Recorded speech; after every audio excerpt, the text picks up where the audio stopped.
industry gonna say, I can't trust neither one of these motherfuckers because you guys are giving away a bunch of BS information that I already know.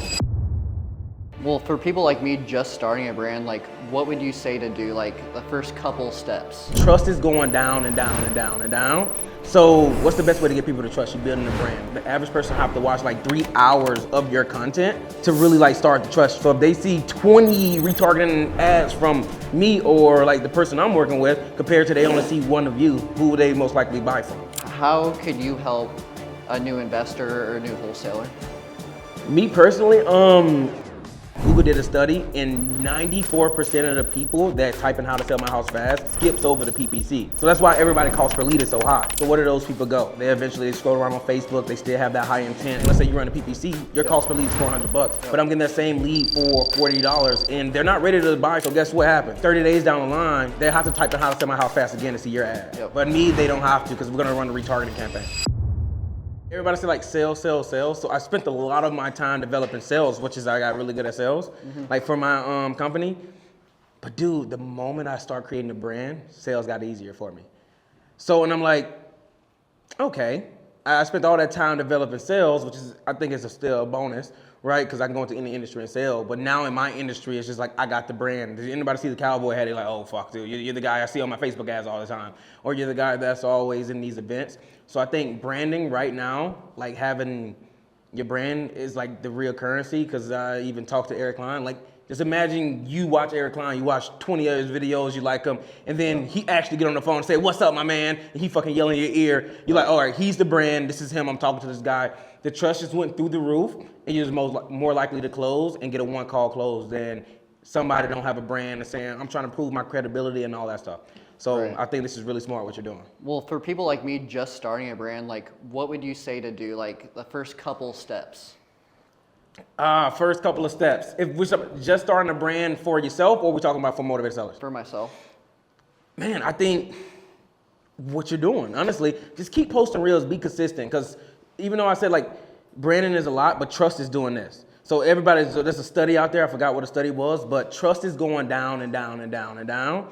So what's the best way to get people to trust you building a brand? They gotta watch, I think the average person have to watch like 3 hours of your content to really like start to trust you. So that means if my reels are like 30 seconds long, that's a lot of fucking reels you gotta watch. I also do YouTube videos. Okay. You know, I also do webinars. I also do stuff like that as well, if you could. Try to pump out hours. Because if I get a guy to watch 2 hours of my content on YouTube, he more likely to buy from me than somebody just watch 2 reels or 10 reels from me. It's because he sat there and heard me talk for so long. So I get on the phone with some guys and I'm like, oh shit, dude, I watched your video on YouTube and I like the way you break things down. Because I can't break all that shit down in fucking 30 seconds. So I said, if you can also get some long form going, get some long form going as well. I just started doing that too. So I had my first like Zoom call 2 days ago. Congrats. And so I was just like, hey, story post beforehand. I was like, all right, let's see. But I had like 20 something people on there for 2 hours straight. Yeah. Right, and my first one ever, and I didn't post it anywhere else. I just threw up an Instagram story. So I'm like, okay, so I'm just trying to build on that. Dude, yeah, I think that is the route. I'm doing more YouTube.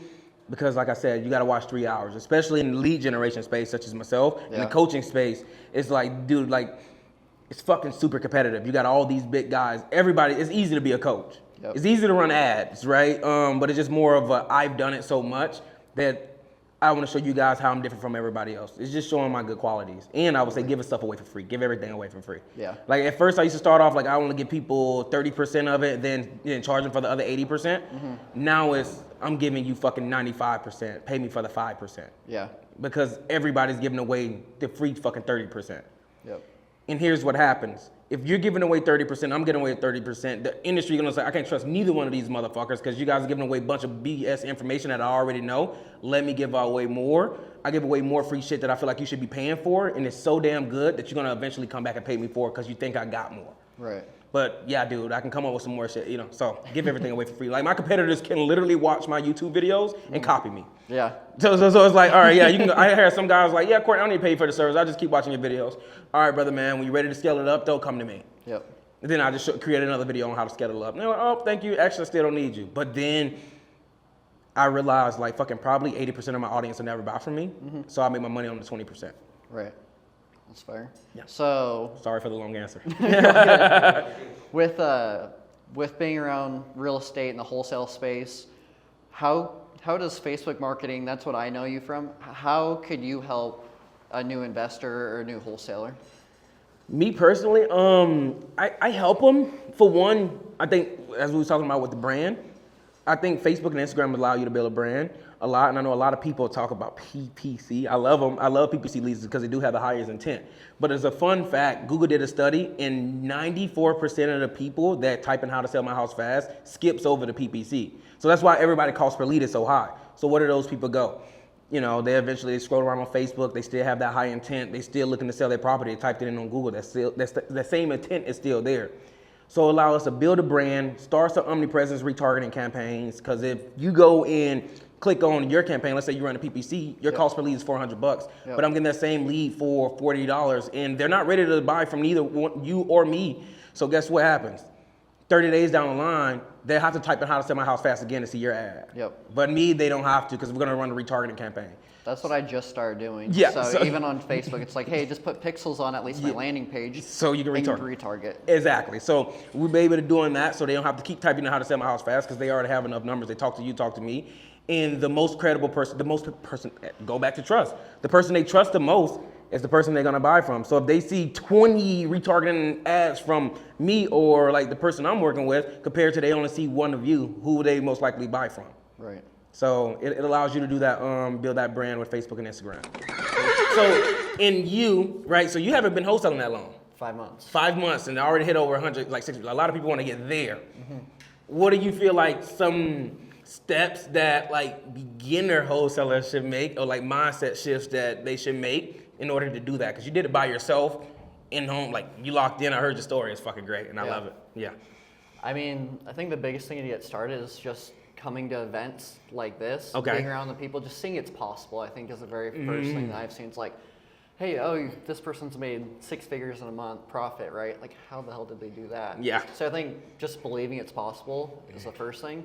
Second is aligning yourself with somebody that is truly doing it and see, how are they doing? Because there's so many gurus on the internet, so much fake shit. Yeah. So it's literally like, okay, who's real? Yeah. What are they doing? I'm gonna go follow their advice. Yeah. And then from there, it's just taking action. Like, nobody takes action. They'll go and learn it. Like, they'll spend hours and hours. They'll comp deals before they even hop on the phones. And it's like, just take action, pick up the phone. That's all it needs. And then just set that standard for yourself as far as, hey, I'm gonna hold myself accountable for 60 dials a day. I want this much talk time, and just hitting that every day, you'll get deals.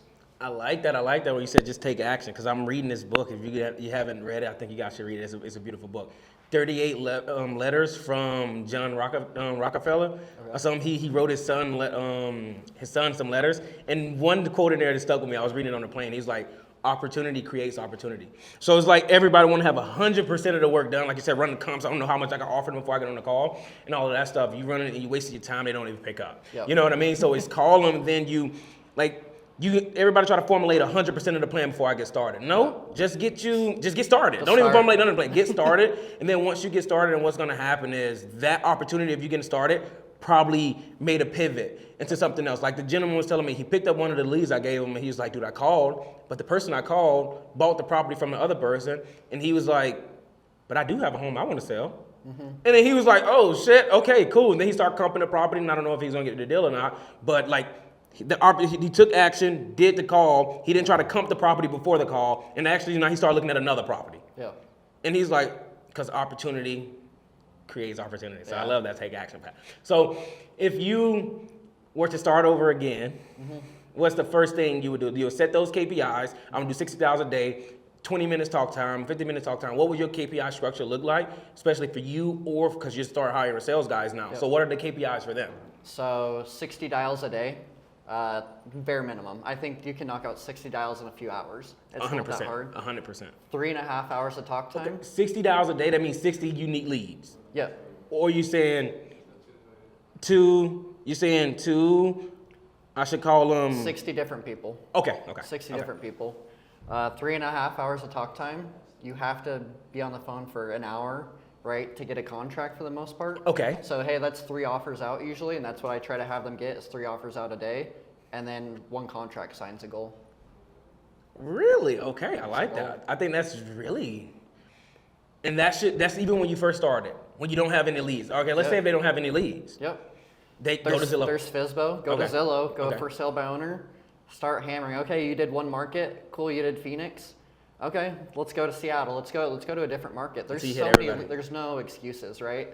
You said 3 offers a day. See, and then you don't, like you said, get in events like this.